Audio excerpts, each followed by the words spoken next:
My father retired when he was 56, 57. I grew up from Wright-Patterson Air Force Base. He worked civil service as an airplane mechanic. I don't think he made more than $30,000 a year, raised 6 kids, and my mom stayed home. I love my dad. Back then I hated it because he was the most non-materialistic person. We never got to eat out ever. We ate roasted potatoes every night of the week. Looking back, he has the same wardrobe today in '83 that he had when I was little. And I love that now, by the way. I love that. Now I get to travel with my dad, but I want to give you the picture of my dad. My dad was the hardcore, we're doing this, there's black and white, I don't want to hear any excuses, don't make any excuses, I don't want to hear it. He's like that today. Don't give me any excuses. Yeah? My mom was the softie. Okay? So that was our deal. My dad retired, he had everything paid off. My mom did not have to get a job, but she went and got a job because she didn't want to stay home with dad. They were married 39 years. She loved him from a distance is the way I look at it. It was true love. Sacrificial love, no question.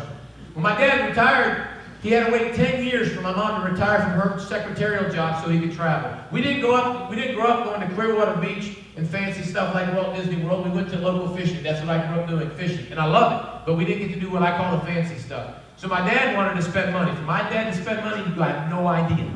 Because he grew up 11 kids on a farm. He understood the value of hard work like nobody's business. And he understands the value of dollar. So he saved his money, paid everything off, and he's ready to go to Florida. He rented a place for 3 months. I'll never forget, I was in Texas. My brothers, I'm one of 5 boys and a girl. They're in Ohio. And I remember talking to my mom. She said, well, we're off. She was kind of concerned. She said, I'll only go with you on 2 conditions. Over time, she got bold. She said, I'll go with you on 2 conditions.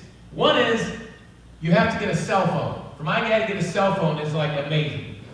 And she said, 2 is, we have to be by a Catholic church. Because over time, Mom got more and more and more involved. Maybe your wife's like that, and you know that. And her and her prayer ladies.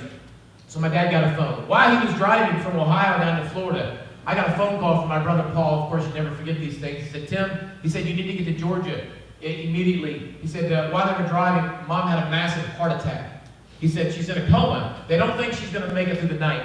I never saw my dad cry except when his mother died, ever in my life. When I got to Georgia, she was sitting, my dad was over here. Not only was he crying, he was shocked. To this day, he's still stunned. Because in his words, he says, this was not supposed to happen. This was supposed to happen to me, not to her. In his mind, that's how it was going down. And in his mind, he's still almost stunned.